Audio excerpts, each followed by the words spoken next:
મંત્રમૂલં ગુરોર્વાક્યં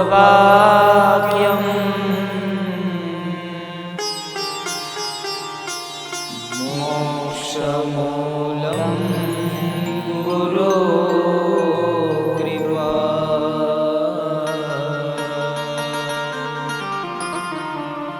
મોક્ષમૂલં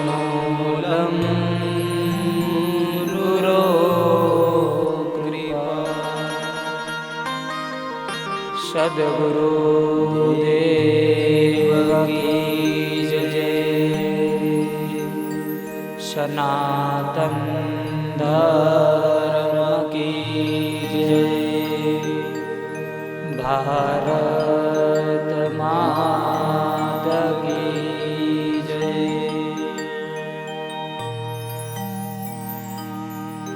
જીવનની સફળ યાત્રાના તૃતીય અધ્યાય અંતર્ગત જીતેશ શુક્લ શાસ્ત્રીજી ઓફિશિયલ ચેનલના માધ્યમથી અલગ અલગ સ્થાનોથી જે કોઈ પણ શ્રોતાઓ આ સફળ યાત્રામાં જોડાયેલા છે એ તમામ શ્રોતાઓના આત્મામાં બિરાજમાન શ્રીહરિના ચરણોમાં વંદન. જય ગુરુદેવ. બીજા અધ્યાયના અંતની અંદર પરમાત્માની વિશાળતાની વાત ચાલે છે કે પરમાત્મા કઈ કઈ જગ્યાએ છે. તો ઈશ્વર સર્વભૂતાનામ શ્રીમદ ભગવદ ગીતા કહે છે. પરમાત્મા 18મા અધ્યાયમાં અર્જુનને સંબોધીને કહે છે કે અર્જુન હૃદયસે તિષ્ઠતિ, બધા જીવોના હૃદયમાં મારો વાસ છે. એટલે ઈશ્વર અણુ અણુમાં છે. પણ જ્યાં સુધી આપણી દ્રષ્ટિ ના પડે, જ્યાં સુધી આપણો વિચાર ત્યાં સુધી ન પહોંચે, ત્યાં સુધી આપણે ઈશ્વરીય તત્વના દર્શન થતા નથી. આ સફળ યાત્રા અંતર્ગત પરમાત્માની વ્યાખ્યા જોશું. પરમાત્માની વ્યાખ્યા પૂર્ણ થાય પછી એ પરમાત્માના કાર્યોનું દર્શન કરશું કે એ પરમાત્મા કેવા કેવા કાર્યો કરે છે. અને એ કાર્યો પૂર્ણ કર્યા પછી 84 લાખ યોનિઓના પ્રકારો છે. સાહેબ, અલગ અલગ યોનિઓનું વર્ણન કરેલું છે. અને કેવા કર્મો કરીએ તો કેવી યોનિઓ પ્રાપ્ત થાય. એટલે પેલા આપણે એ 84 લાખ યોનિઓનું દર્શન કરશું. 33 કોટી દેવતા છે કે 33 પ્રકારના દેવતાઓ છે, એના ઉપર આપણે દ્રષ્ટિ નાખી અને ત્યાર પછી કર્મોના પ્રકાર જાણી અને ત્યાર પછી મનુષ્યનો જન્મ કેવી રીતે થાય છે, મનુષ્યના જન્મમાં પ્રથમ કેટલા સંસ્કારો આવે છે, એનું દર્શન ધીમે ધીમે આપણે કરશું.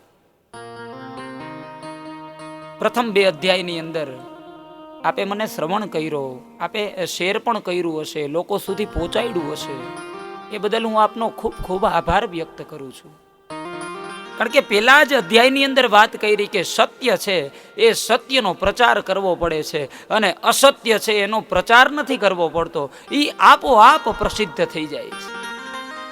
એટલે આ સનાતન ધર્મ સંસ્કૃતિ અથવા તો યુવાનોમાં આપણા જે મૂળ શાસ્ત્રોમાં કીધેલું જ્ઞાન છે એ પહોંચે એના માટે આપ સહભાગી બન્યા છો, એના માટે હું આપના તરફની કૃતજ્ઞતા વ્યક્ત કરું છું.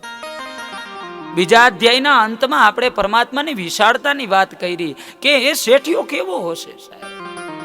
સમગ્ર પૃથ્વીને અન્ન અને પાણી આપનાર એ કેટલો ઉદાર હશે. એકવાર ખાલી આપણે કલ્પના તો કરીએ છીએ. એ કીડીને કણ પહોંચાડે, હાથીને મણ પહોંચાડે. આ તો આપણે તો મનુષ્ય સ્વભાવ છે એટલે આપણે આપણી શોધમાં પડ્યા હોઈએ છીએ. એટલે બાકી ઈશ્વરે આપણી પણ જવાબદારી લીધી છે. કા ચિંતા મમ જીવને યદિ હરિ વિશ્વમ ભરોગીયતે નો ચે દર્ભક જીવનાય જનનીમ સ્તન્યમ કથમ નિર્મયે. અને એ કોઈ ગુજરાતી કવિ પાછો ત્યાં એના શબ્દોમાં લખે કે એ ઉદરની અંદર જ્યારે આપણે એક આપણો પિંડનું નિર્માણ થતું હોય અને જન્મ થઈ જાય અને માતાના સ્તનની અંદર જે દૂધની વ્યવસ્થા કરે, એ ઈશ્વર કેટલો ઉદાર હશે. ચલો આપણે આપણા ઉદાહરણમાંથી લઈએ. જ્યારે આપણો જન્મ થયો હોય, આપણે નાના હોઈએ, જ્યાં સુધી બાળક સમજણો ના થાય ત્યાં સુધી એનું ભરણ પોષણ કરવાની જવાબદારી ઈશ્વરની હોય છે. એટલે એ ઈશ્વર છે એ દરેક જગ્યાએ પહોંચી નથી શકતો, એટલે એને મા તત્વનું સર્જન કર્યું છે. પછી એ 2-3 વર્ષનો બાળક હોય, ધીમે ધીમે જેમ એનામાં સમજણ આવતી જાય એમ એની માતા એનું ઓછું ધ્યાન રાખતી થઈ જાય.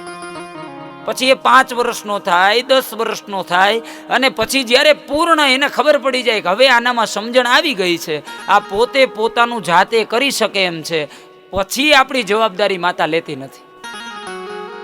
બાકી એ જ બાળક કદાચ બુદ્ધિથી વિકસિત ન હોય, કદાચ અંગથી વિકસિત ન હોય, કદાચ ખોટખાપણ યુક્ત હોય, તો 50 વર્ષનો થાય ત્યાં સુધી એનો પરિવાર છે એ એના સમયે એની જવાબદારી નિભાવે છે. એનો અર્થ એવો થયો કે ઈશ્વર સર્વભૂતા નામ, બધાના હૃદયમાં ઈશ્વરનો વાસ છે. અને એ જ અધ્યાયનો પ્રારંભ એક કવિતાથી કરવાનો પ્રયાસ કરું. જો જાગૃત હોઈએ ભીતરથી તો સવારે જાગવાનું શું? સૂતા જ હોય પ્રત્યેક ક્ષણ તો રાત્રે સુવાનું શું? બાજુમાં કોણ છે ક્યારેય તેનાથી જ જો હોય અજાણ તો ખાલી ખાલી ભાર લઈને મેળામાં ફરવાનું શું? આંગણે આવેલા ઈશ્વરને જો ઝાકારો આપીએ તો મંદિરની કતારોમાં ખાલી ખાલી ઊભવાનું શું? કોઈના ચહેરાનું હાસ્ય કે ભીતરનો આનંદ બન્યો છે ક્યારેય? પોતાની જાત સાથેનો સંવાદ છે. કોઈના ચહેરાનું હાસ્ય કે ભીતરનો આનંદ બન્યો છે ક્યારે? જો ઉત્તરમાં ના તો અમથો અમથો નગર શેઠ બનીને પછી ફરવાનું શું? કોઈના ચહેરાનું હાસ્ય ન બન્યા હોય, ક્યારેય આપણે ભીતરનો સાહેબ આનંદ નો આવ્યો હોય, તો પછી અમથું અમથું નગર શેઠ બની અને આ મેળામાં ફરવાનો કોઈ મતલબ નથી. આપણે એમ કહીએ કે મારે સવારે જાગવાનું છે, પણ જો આખો દિવસ જાગૃત હોઈએ તો પછી સવારે જાગવાની તો ખાલી ક્રિયા છે.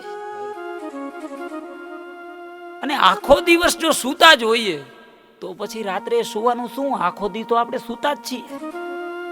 કહેવાનો અર્થ કે આપણે ક્યાં છીએ, કેવું કર્મ કરીએ છીએ, શું કામ કરીએ છીએ, ક્યારેક આના ઉપર પણ યુવાનો ચિંતન કરજો છે.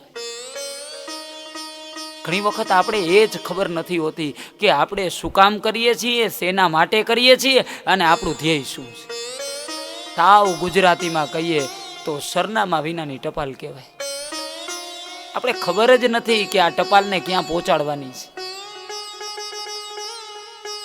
અને જો એવી ટપાલ હોય તો પછી જન્મ પણ થાય છે અને મૃત્યુ પણ સમયાંતરે થઈ જાય છે. પણ એમાં બળી જશે હાડકાં, ઠરી જશે રાખ, તારી અકળતું તારી પાસે રાખ. ક્યાં કેવી માનવતાની શાખ બની ગઈ હોય, ક્યાં કોઈના ચહેરાનું સ્મિત બની ગયા હોય, અથવા તો ભીતરનો આનંદ એ ત્યારે જ આવે જ્યારે પરમાર્થનું કામ કરીએ ત્યારે.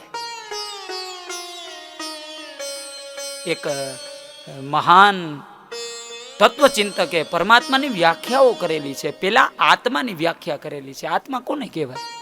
તો પોતાનું જે કરે ને એને આત્મા કહેવાય, અથવા તો પોતા મુજબનું જ અથવા તો પોતા પૂરતું કરે એને આત્મા કહેવાય.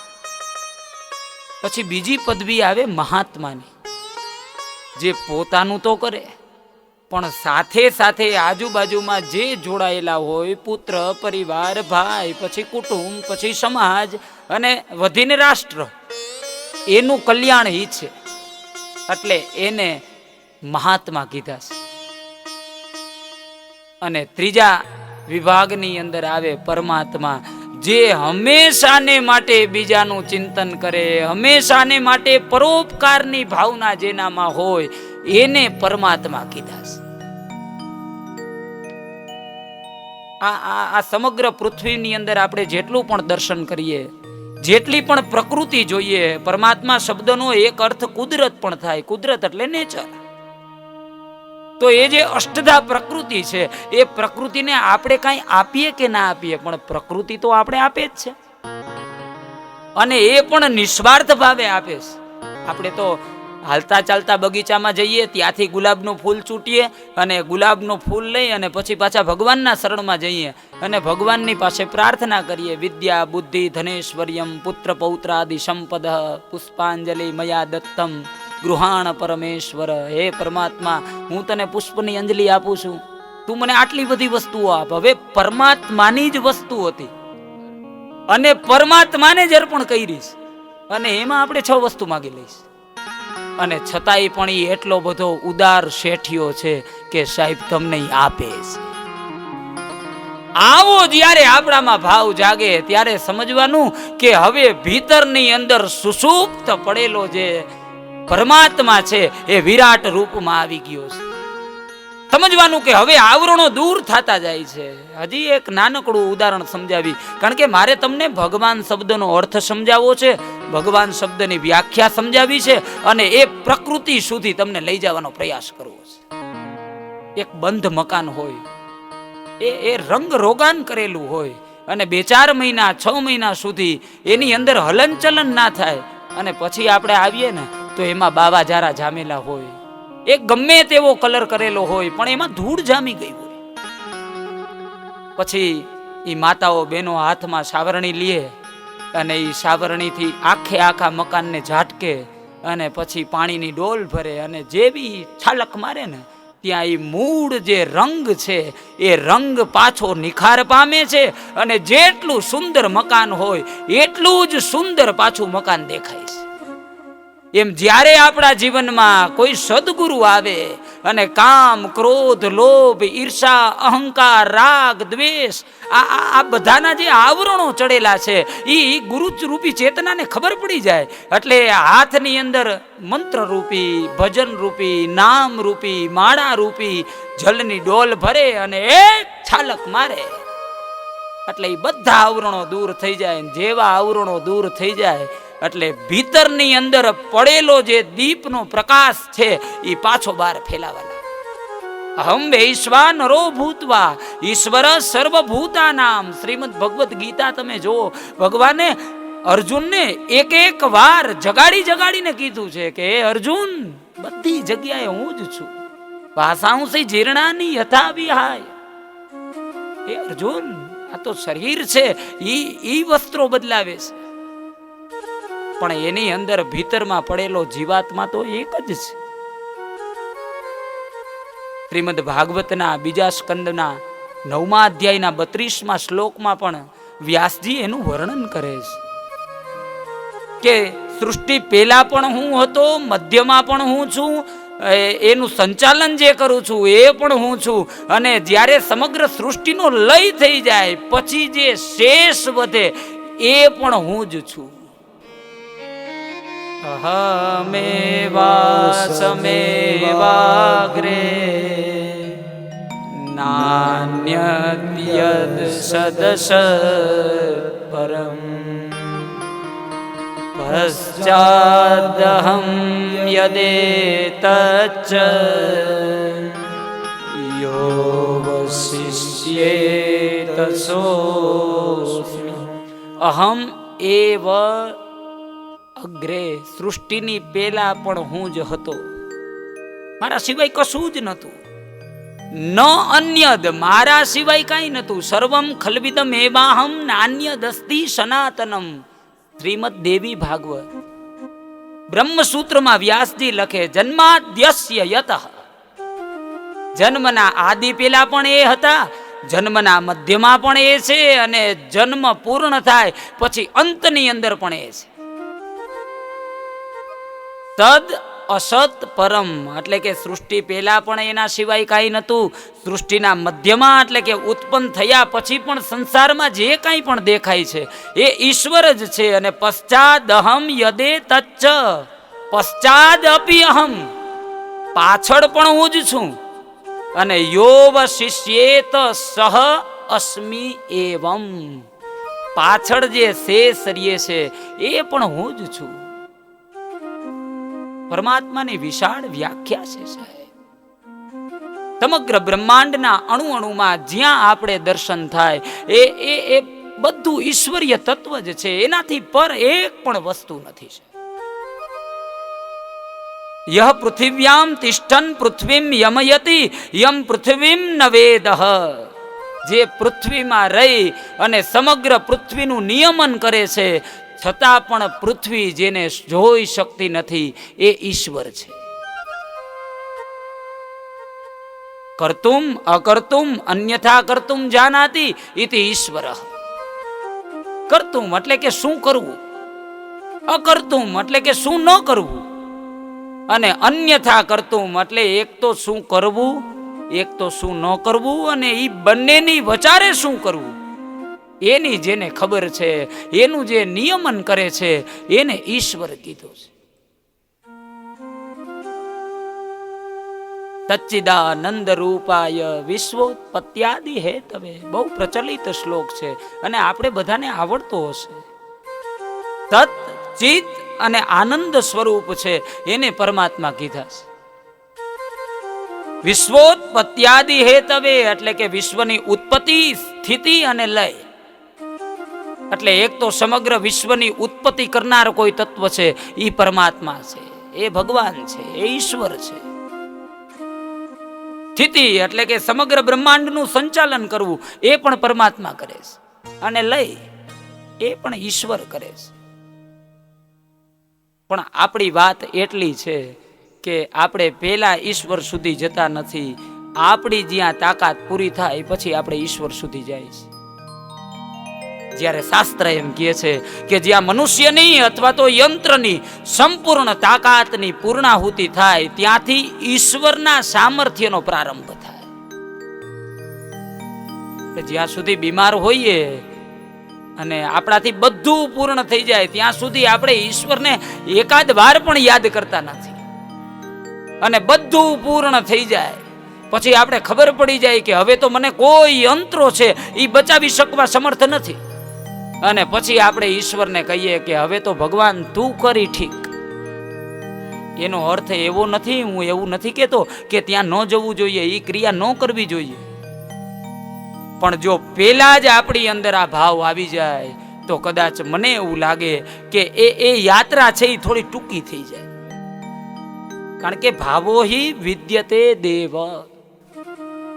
જ્યાં સુધી આપણી અંદર ભાવ જાગૃત ન થાય ત્યાં સુધી અત્યારના મનુષ્યો દ્વારા નિર્માણ કરેલી દવાઓ છે એ પણ તમારા શરીરમાં અસર કરી શકતી નથી. આપણે માથાની બીમારી હોય, ક્યારેક માથું દુખતું હોય અને આપણે એવો ભાવ કરીને દવા પીએ કે આ દવા પી લઈશ એટલે હું 10-15 મિનિટમાં મારું માથું ઉતરી જશે, એટલે માથું ઉતરી જાય. પણ જેને ખબર જ નથી કે તમે એને માથાની ટીકડી આપો છો અને એને તમે અનાયાસે એને ખબર ન પડે એમ માથાની ટીકડી આપો, 1 કલાક પછી પણ માથું નહીં ઉતરે. શું કામ? એ દવા કામ નથી કરતી એવું નથી, પણ એની સાથે આપણો ભાવ જોડાયેલો નથી.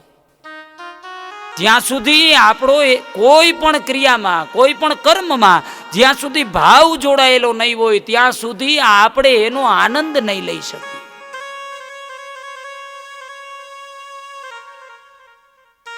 તાપત્રય વિનાશાય, 3 તાપનો જે નાશ કરે છે એને ઈશ્વર કીધો છે. 3 પ્રકારે પરમાત્માનું વર્ણન કરેલું છે. અને પરમાત્માના ગુણાનુવાદમાં શ્રી કૃષ્ણાય વયમ નમઃ એવા પરમાત્મા નારાયણને વંદન કરે છે. જેની અંદર 3 ગુણો પણ ભરેલા છે. અને પછી એ વિજ્ઞાન જોઈએ તો દરેક ભાષાઓની અંદર પરમાત્મા અલગ અલગ અર્થના રૂપની અંદર નિર્માણ કરેલા છે. અલગ અલગ શબ્દોથી પરમાત્માની સ્તુતિ કરેલી છે. એને ગુડ કહે છે. તો એ જ કર્મ થયું. એ જનરેટર એટલે કે એ ઉત્પત્તિનું કામ કરે છે, ઓપરેટર એટલે એ સંચાલનનું કામ કરે છે, અને ડિસ્ટ્રોયર એટલે એ લયનું કામ કરે છે. યદ વાચા નભ્યુદિતમ યેન વાગભ્યુદ્યતે તદેવ બ્રહ્મ ત્વમ વિદ્ધિ નેનમ યદિ દુમાશતે. કેન ઉપનિષદના પ્રથમ ખંડની અંદર વર્ણન છે કે વાણી વડે કહી શકાય નહીં, પણ જેના દ્વારા વાણી ચાલે એને પરમાત્મા જાણવા જોઈએ. વાણી વડે એના વર્ણનો ગાઈ ન શકાય, પણ જેના માધ્યમથી જ વાણી ચાલે છે અને એની કૃપા ન થાય એટલે એ વાણી છે એ ત્યાં બંધ થઈ જાય. કાનની શક્તિ હોય, હાથની શક્તિ હોય, જમવાની શક્તિ હોય, અથવા તો ગાવાની શક્તિ હોય, ચાલવાની શક્તિ હોય, એ ઈશ્વરની કૃપા ન હોય તો એ ન થઈ શકે. બીજું કે પરમાત્મા જેનું જેનું પણ નિર્માણ કરે છે એની અંદર એક વિશેષ વસ્તુ મૂકે છે. મનુષ્ય યંત્રનું નિર્માણ કરે છે તો એ યંત્રનું જે નિર્માણ કરેલું હોય એનો ક્યારેય વધારોય નથી થતો ને ઘટાડોય નથી થતો. જ્યારે ઈશ્વર દ્વારા નિર્મિત જેટલી પણ વસ્તુ છે એનો સમયાંતરે આપોઆપ વધારો થાય છે. નાનો બાળક હોય છે તો એ ધીમે ધીમે જેમ એનો વિસ્તાર થાય, વિકાસ થાય, એમ એના શરીરના અવયવો આપોઆપ મોટા થવા લાગે. પછી વ્યક્તિ જાડો હોય તો એ શરીરની ચામડી છે એ ફૂલેલી હોય, અને એને જ વ્યક્તિ પાછો પાતળો થઈ જાય તો એને જ ચામડી પાછી સંકોચાઈ જાય. ક્યાંય પણ એક ટાંકો નહીં થાય, ક્યાંય પણ હાડકાની અંદર એકેય સ્ક્રૂ નહીં. અને એના કરતા સાવ સીધું સાદું ઉદાહરણ લઈએ તો આજના યાંત્રિક યુગની અંદર ગમે તેવું સાહેબ કોમ્પ્યુટર હોય, એને બંધ કર્યા પછી ચાલુ કરવા માટે 30 સેકન્ડ, 1 મિનિટ, 1.5 મિનિટ એટલો સમય આપણે આપવો પડે છે, ત્યારે ચાલુ થાય છે. જ્યારે ઈશ્વર દ્વારા જે નિર્મિત વસ્તુ છે, અને ખાસ કરીને મનુષ્ય, તમે ગમે તેવી ઊંઘમાં હોય, તમને કોઈ જગાડે અને 10 વર્ષ પહેલાનો પ્રશ્ન કોઈ આવીને તમને પૂછે, તમારે સીધો જ જવાબ તમારા મોઢામાંથી નીકળે. તમારે યાદ પણ ન કરવું પડે, તમારે વિચારવું પણ ન પડે. તો એ વિચારવાની જે શક્તિ છે, જે બોલવાની શક્તિ છે, એ આપણી અંદર જે પૂરે છે એ જ ભગવાન છે. અને ઉપનિષદ પાછું ત્યાં સુધી લખે, યન મનસા ન મનુતે યેના હુર મનોમતમ. જેના માધ્યમથી મન વિચાર કરી શકે, સમજવાનું ઈ ઈશ્વર છે અને ઈશ્વરની શક્તિ છે. અને સાવ સરળ ઉદાહરણમાં જઈએ, લૌકિક ભાષામાં જઈએ તો કાગ બાપુ લખે છે, તરસ લાગે ત્યારે તરફડે ને કોણ ભૂખ્યું થાય છે. તરસ લાગે ત્યારે તરફડે ને કોણ ભૂખ્યું થાય છે. શ્વાસ લો નહીં એક પળ તો કોણ ભીતરમાં મુંજાય. હરિવર જાણો નવ જણાય, જાણો નો જણાય. હરિવર જાણો નવ જણાય, હરિવર જાણો નવ જણાય. મનુષ્યને તરસ લાગે ત્યારે અંદરથી તડફડે અને કોણ ભૂખ્યું થાય છે? શરીર ભૂખ્યું થાય છે. અને શ્વાસ એક પણ જો આપણે ન લઈએ તો ભીતર કોણ મૂંઝાય? ક્યારેક વિચાર તો કરીએ છે. જો આ શરીરને જ આ બધી વસ્તુઓની જરૂરિયાત પડતી હોત તો આજ શરીરની અંદરથી એ પરમ તત્વ છે, પરમ ચેતના છે, એ જ્યારે ઉડી જાય પછી તો આ શરીરને બાળી નાખવામાં આવે છે. અને પછી કદાચ કલાકોના કલાકો સુધી આજ જો શરીર પડ્યું હોય તો આ શરીરને ભૂખ પણ લાગતી નથી, તરસ પણ લાગતી નથી. એટલે વિચાર તમને ને મને એક ચિંતન કરવા માટે પ્રેરિત કરે છે કે ક્યારેક ઈશ્વરની વ્યાખ્યા કરવાનો વિચાર આવે કે ઈશ્વરની અનુભૂતિ કરવાનો વિચાર આવે તો ખાલી એટલું ચિંતન કરવું કે તરસ લાગે તો અંદર કોણ તડફડે અને એ પાછું કોણ ભૂખ્યું થાય છે. અને શ્વાસ લેવામાં ન આવે તો ભીતર કોણ મૂંઝાય?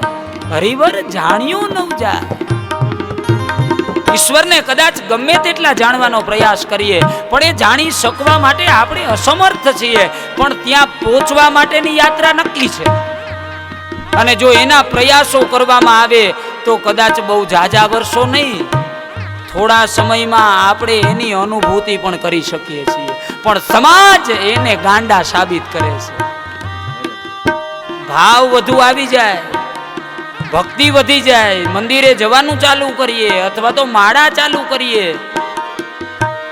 એટલે સમાજ એને, કારણ કે ઈ બહુ ઓછા લોકોમાં એકાદ બે વ્યક્તિ એવા હોય ને એટલે આપણે એની મજાક કરવાનું ચાલુ કરીએ કે આ તો ભગતણો થઈ ગયો છે. નિંદા છે એ પેલું પગથિયું છે. નિંદા છે એ પેલું પગથિયું છે.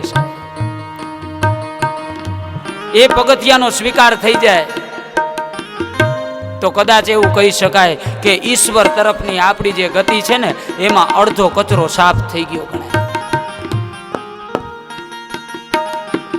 આગળ લખે કે કાનમાં બેઠું કોણ અને કોણ શબ્દ સાંભળી જાય છે. એ કાનની અંદર કોઈ એવું બેઠું તો હશે ને સાહેબ, એ જ આપણા બધા શબ્દો સાંભળે છે. કાનમાં કહો કોણ બેઠું શબ્દ સાંભળી જાય જી. કાનમાં કહો કોણ બેઠું શબ્દ સાંભળી જાય જી. ગાનારાને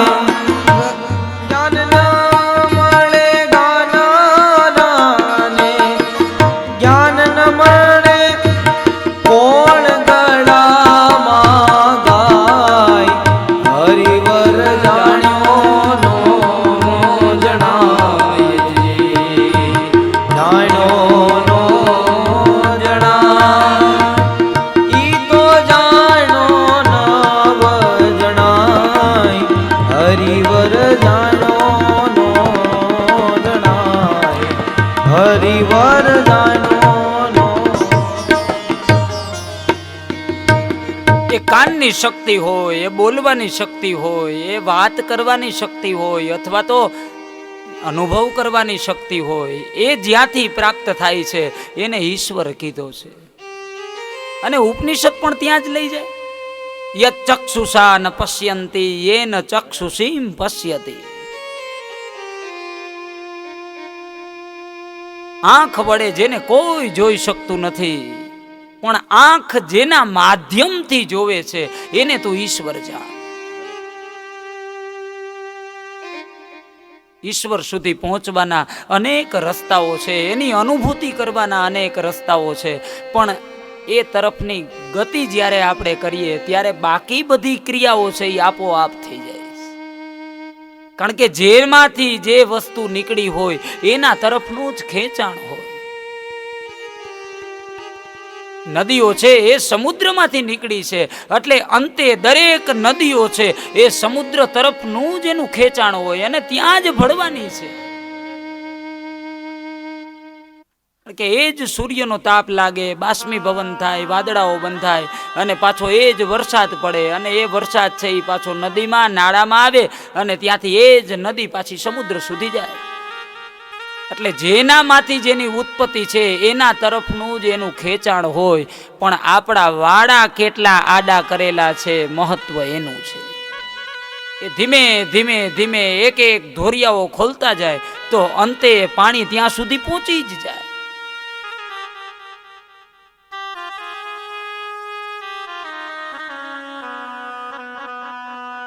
ઋગ્વેદનું હિરણ્ય ગર્ભ સૂક્ત પણ આપણે ત્યાં સુધી જ લઈ જાય. યઃ પ્રાણતો નિમિષતો યસ્ય વિશ્વમ ઉપાસતે પ્રશીષમ યસ્ય દેવાહ યસ્ય છાયામૃતમ યસ્ય મૃત્યુ કસ્મે દેવાય હવિખા વિધે. અમે એ પરમ તત્વને આહુતિ આપીએ છીએ જેને સમગ્ર દિશાઓનું નિર્માણ કર્યું છે, જેને સમગ્ર પર્વતોનું નિર્માણ કર્યું છે, જેને અરણ્યો બનાવ્યા, સમુદ્રો બનાવ્યા, અને જેના ઉપર જેનું સંચાલન છે એ ઈશ્વરને અમે વંદન કરીએ છીએ. પૃથ્વીમાં 71% પાણી છે, પાણીનો ભાગ છે, છતાં પણ એ ક્યારેય પૃથ્વી ઉપર પાણી આવી જતું નથી. તો એ રચના કેવી વિશાળ હશે. અલગ અલગ પર્વતોનું નિર્માણ કરેલું, અલગ અલગ ઋતુઓનું નિર્માણ કરેલું. અરે સાહેબ, એનો સમય થાય ત્યારે સૂર્યનારાયણ ઉગી જાય, એનો સમય થાય ત્યારે પાછા અસ્ત થઈ જાય, એનો સમય થાય ત્યારે પાછા ચંદ્ર ભગવાન ઉગે. અને બંનેની પાછી બધાની એટલી જ જરૂરિયાત. 2-3 વર્ષ વરસાદ, અરે 1 વર્ષ ના આવે તો આપણે દુખી થઈ જાય. 1-2 દિવસ સૂર્યનારાયણ દર્શન ન દે તો આ પ્રકૃતિનું સંચાલન છે એ વિખાઈ જાય. 1-2 દિવસ ચંદ્રમા છે એની જ્યોતિ નો આપે તો સમગ્ર પૃથ્વી ઉપર અશાંતિ ફેલાઈ જાય. અને છતાં બધા સમય અનુસાર પોતપોતાનું કર્તવ્ય નિભાવે. વિચાર ક્યારેક આપણે એ તરફનો પણ કરવો જોઈએ. એટલે આપણે ભગવાન ક્યાં છે, અથવા તો ઈશ્વર ક્યાં છે, અથવા તો ઈશ્વર જેવું કાંઈ છે જ નહીં, એ બધી વાતોની પૂર્ણાહુતિના જવાબો આપણે મળી જાય. અરે ગુલામ માનવી, જરા વિચાર તો ખરા. ગૃહને શોભાવી તું ઉત્સવ મનાવતો, આ સગડી ધરાને શોભાવતું કોણ હશે? નાનું પરબ બંધાવી મોટું નામ ટંકારતો, આ વાદળિયું ઝરમર વરસાવતું કોણ હશે? અરે ગુલામ માનવી, જરા વિચાર તો ખરા.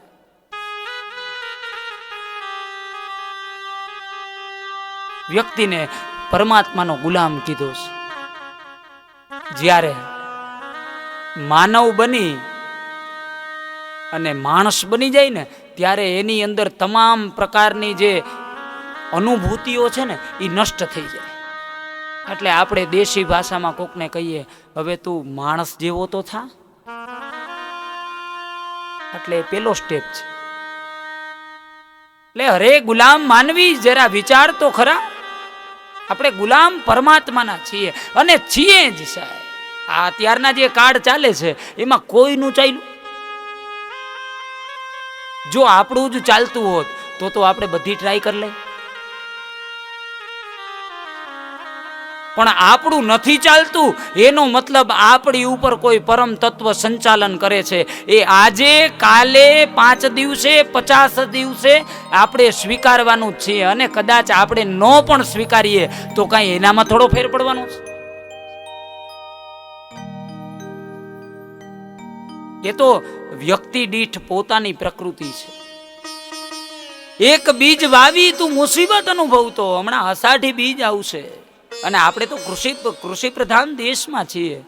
ખેડૂતો એ ભૂમિની પૂજા કરે, ઈશ્વરની પૂજા કરે, એના મુહૂર્તો કાઢે અને પછી વાવણી કરે છે. લાખો રૂપિયાનું ધાન એ ઈશ્વરના ભરોસા ઉપર જમીનમાં નાખી દે છે. અને ઈશ્વર પણ એવો જ કૃપાળુ છે, એવો જ દયાળુ છે કે સમયાંતરે વરસાદ આપે અને એ પાકને પરિપક્વ કરી દે. એક બીજ વાવી તું મુસીબત અનુભવતો, તો બીજથી અસંખ્ય બીજો તને અપાવતું કોણ હશે? ક્યારેક તો વિચાર કરજો. નામનો નાશ તો શું અભિમાન છલકાવતો? આપણે પાછા કહીએ કે નામ છે એનો નાશ છે. અરે નાશ જ છે તો પછી અભિમાન શું છલકાવતો? આ અવિનાશી અદ્રશ્ય તત્વ દેખાતું કોણ હશે? હે ગુલામ માનવી, જરા વિચાર તો ખરા. આપણી પાસે થોડું જાજુ હોય અને જો આપણે અભિમાન કરતા હોય તો જે સૃષ્ટિ પેલા પણ હતો, મધ્યમાં પણ હતો, અંતની અંદર પણ હતો, છેલ્લે કાંઈ ન રહીએ છતાં પણ જે છે, તો એનું અભિમાન કેવું હશે? એની તાકાત કેવી હશે? એનું દ્રશ્ય કેવું હશે? ક્યારેક તો ચિંતન કરીએ. કહેતો ફરે બધાને અસ્તિત્વ જેવું નથી જગતમાં. અને પાછો ઈ ને ઈ જ માણસ. વધારે સમજણ આવે એટલે કહેતો ફરે બધાને અસ્તિત્વ જેવું નથી જગતમાં. આ અકળામણ વિચારોની તને અપાવતું કોણ છે? અરે ગુલામ માનવી, જરા વિચાર તો ખરા. આપણે વિચારોની અકળામણ એ ભીતરની અંદરથી જે આપે છે ને, ઈ જ પરમ તત્વ છે. અને અંતે માણસ ભલે માણસ બની તું નિર્માણ કરી લે માનવનું. જ્યારે તમામ પ્રકારના ભાવો પૂરા થઈ જાય એને માણસ કહેવાય. એટલે માણસ બની તું નિર્માણ કરી લે માનવનું. કદાચ હાડકા જેવું હાડકું બનાવી લઈએ, ચામડી જેવી ચામડી બનાવી લઈએ, અથવા તો શરીરના અવયવો આપણે બનાવી લઈએ. અડધા જ લગભગ 2-4 જ બનાવી હઈકાશું, બાકી તો લગભગ બને જ નહીં, કારણ કે ઈશ્વર દ્વારા બનાવેલી વસ્તુ છે. પણ તેમાં આત્માનું તેજ પુરાવતું કોણ હશે? અરે ગુલામ માનવી, જરા વિચાર તો ખરા. તેમાં આત્માનું તેજ કોણ પુરાવતું હશે? એ જ પાણી પરપોટાનું બિંદુ કરે અને પાછો એ જ માતાના ગર્ભની અંદર પ્રવેશ કરે અને પાછો એ જ ગર્ભની અંદર રક્ષા પણ કરે અને આપણે શ્વાસ પણ ગર્ભમાં પૂરા પાડે. કેવડું મોટું વિજ્ઞાન છે!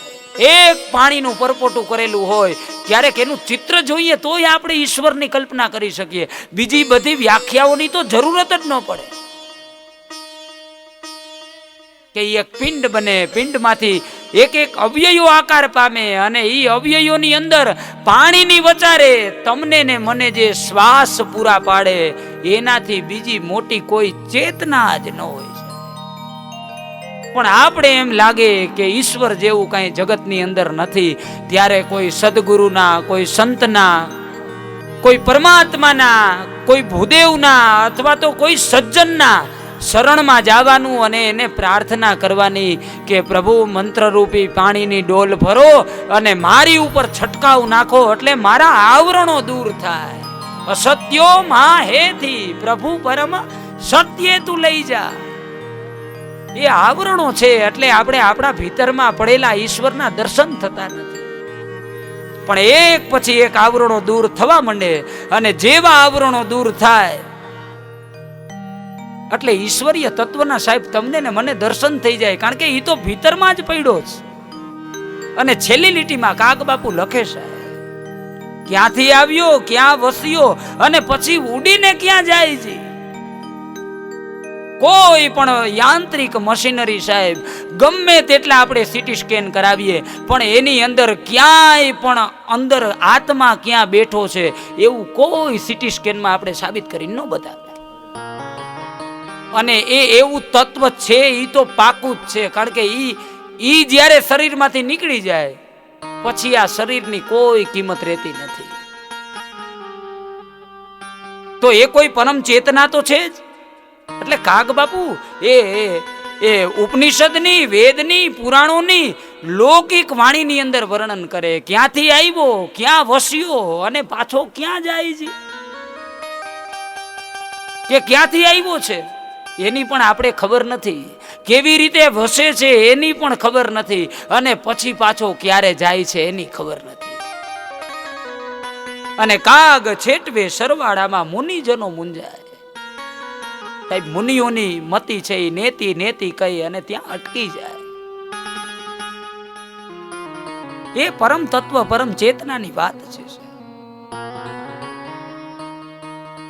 જ્યારે જ્યારે ઈશ્વરની અનુભૂતિ કરવાનો વિચાર આવે ત્યારે આપણા શરીરનું ખાલી આપણે દર્શન કરી લઈએ એટલે આપણે બહાર કોઈ ઉદાહરણ ગોતવાની જરૂરત જ ન પડે.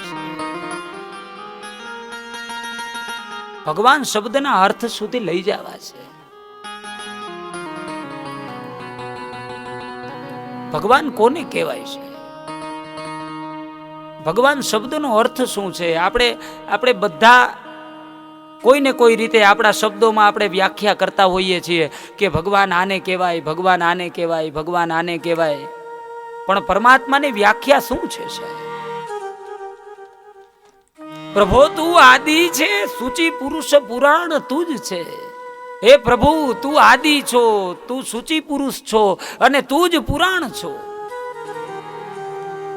સમયને ધ્યાનમાં રાખી અને પરમાત્મા શબ્દને સ્પર્શ કરી અને ચોથા અધ્યાયની અંદર વિસ્તૃત રીતે ભગવાન શબ્દનો અર્થ, ભગવાન શબ્દની વ્યાખ્યા અને ભગવાનના કાર્યો, કેવી રીતે પરમાત્મા પોતાના કાર્ય સંપન્ન કરે છે અને પરમાત્મા શબ્દનો અર્થ શું છે, કેટલા શાસ્ત્રોમાં આપ્યો છે, કેટલા લૌકિક ભજનોમાં આપેલો છે, એની વ્યાખ્યા ચોથા અધ્યાયમાં કરશું.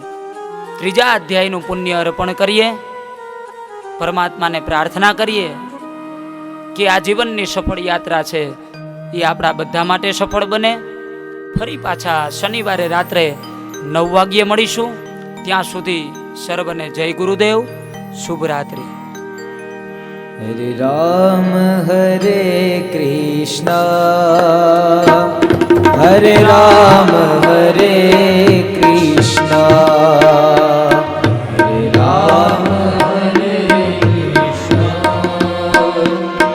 હરે રામ હરે કૃષ્ણ, હરે રામ હરે કૃષ્ણ, હરે રામ હરે કૃષ્ણ,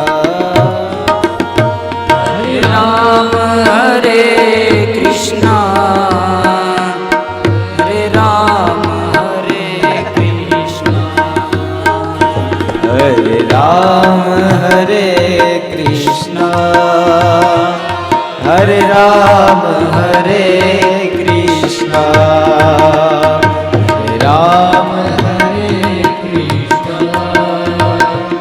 હરે રામ